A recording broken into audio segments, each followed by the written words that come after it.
Hi everyone, હું છું વાતોડી વિધિ અને હું લઈને આવી રહી છું તમારા બધા માટે એક એ સ્પેશિયલ વાત જેનું પ્રાઉડ મને હંમેશાથી રહ્યું છે.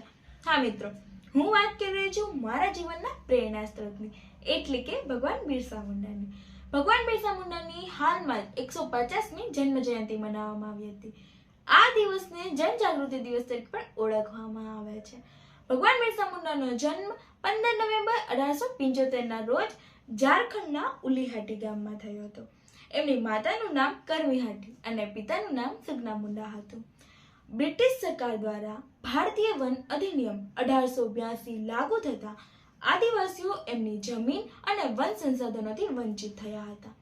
એ સમયમાં ખ્રિસ્તી સ્કૂલોનું પ્રમાણ ખૂબ વધુ હતું. ભગવાન બિરસા મુંડા પણ મિશનરી સ્કૂલમાં અભ્યાસ કરી રહ્યા હતા. ખ્રિસ્તી ગુરુઓ દ્વારા જમીન પાછી અપાવવા માટે, શિક્ષા માટે જબરન ધર્મ પરિવર્તન કરાવવાનું શરૂ કરાયું હતું. ભગવાન બિરસા મુંડાએ પણ જબરન ખ્રિસ્તી ધર્મ અપનાવ્યો હતો.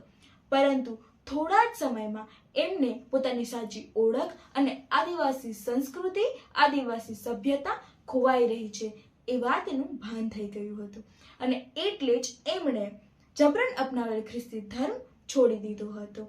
નાની વયની ઉંમરમાં જ પોતાના અધિકારો માટે અવાજ ઉપાડવાનું શરૂ કર્યું હતું અને એમણે જબરન ધર્મ પરિવર્તનનો વિરોધ કર્યો હતો.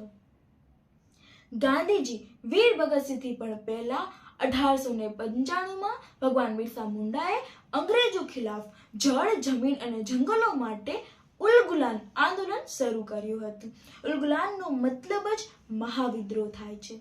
આ આંદોલનનો નારો હતો અબુઆ દેશ અબુઆ રાજ, એટલે કે આપણો દેશ આપણો રાજ.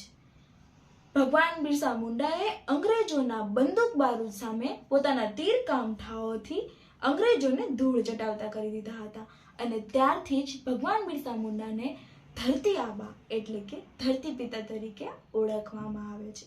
એવું નથી કે ભગવાન બિરસા મુંડાએ ફક્ત ને ફક્ત વિરોધ જ કર્યા છે, એમણે કઠોરમાં કઠોર સજા પણ અપનાવી છે. એમણે આદિવાસી સમાજ માટે અનેક કામ કર્યા છે.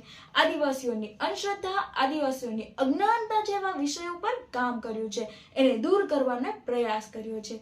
હેજા જેવી બીમારીમાં લોક સેવા કરી છે.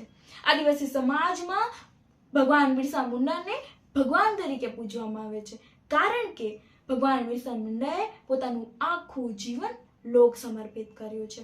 આજે પણ આપણો દેશ, આદિવાસી સમાજ ભગવાન બિરસા મુંડાને યાદ કરે છે, કારણ કે ભગવાન બિરસા મુંડા એક જનનાયક, એક સમાજ સુધારક, એક નવયુવાન હતા. એમનું ચરિત્ર, એમનું વ્યક્તિત્વ, એમનું જીવન આજના યુવાનો માટે પ્રેરણારૂપ બને છે.